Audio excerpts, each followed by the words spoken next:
Hello everyone, and welcome back to KidsWorld. It's great to have you here. Today, we are diving into a fun and super useful topic, talking about your hobbies and what you do in your free time. Whether you're preparing for an English exam like IELTS or Duolingo, or you just want to sound more natural when chatting with friends, this lesson is for you. So, grab a notebook, and let's get started. So, what do you do in your spare time? That's a common question, right? But sometimes just saying I like reading or I play football feels a bit simple. Let's make your answers more interesting and detailed. A great way to do this is to add more information. Think about these questions.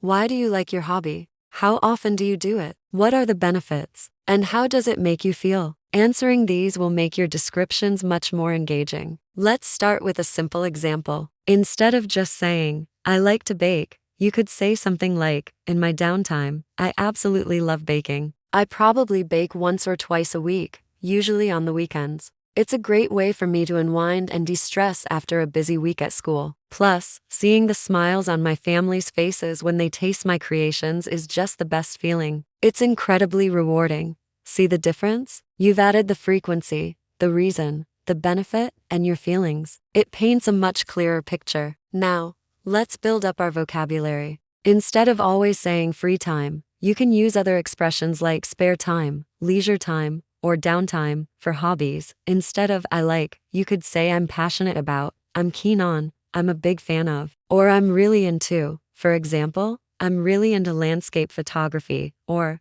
I'm passionate about gardening. These phrases make you sound more fluent and enthusiastic. Let's talk about frequency. How often do you do your hobby? You can use adverbs like always, usually, often, sometimes, or rarely. Or you can be more specific, every day, once a week, twice a month, every other weekend, or whenever I get the chance. For example, I practice the guitar whenever I get the chance, but I usually have a proper session twice a week. Now for the why, the reasons, and benefits. This is where you can really shine. Is your hobby a way to relax? Then you can say it helps you unwind, de-stress, or take your mind off things. Is it a way to be creative? You could say it is a creative outlet or it allows me to express myself. Maybe it's social? You could mention that you enjoy spending quality time with friends or being part of a community. For physical hobbies, you can say it keeps me active, boosts my energy levels, or is a great way to stay in shape. For example, playing chess is my favorite pastime because it really sharpens my mind and improves my strategic thinking.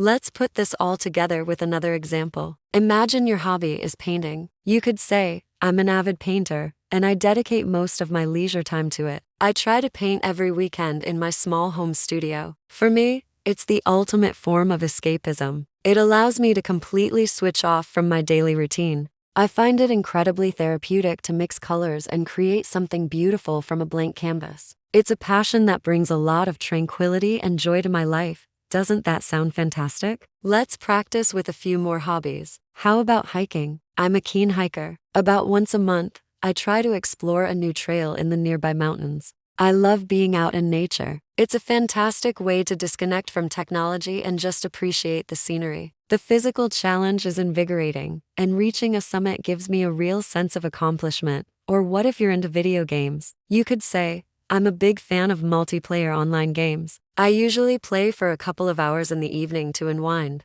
It's not just about the game itself. I've made friends with people from all over the world. It's a very social activity for me, and it enhances my teamwork and problem-solving skills. This is a great way to talk about a common hobby in a really positive and impressive way. Let's quickly review. To describe your hobby well, remember to include what it is, how often you do it, why you do it, mentioning the benefits and how it makes you feel. Use varied vocabulary like downtime or leisure time, and phrases like I'm keen on or I'm passionate about. This structure works for any hobby, from reading books to playing sports, from cooking to coding. Practice describing your own hobbies using this framework. Try writing it down or saying it out loud. The more you practice, the more natural it will become. So next time someone asks what you do for fun, you'll be ready with a detailed, fluent, and impressive answer. This will not only help you in exams, but also make your everyday conversations much more interesting. I hope you found these tips helpful. What are your hobbies? I'd love to read about them,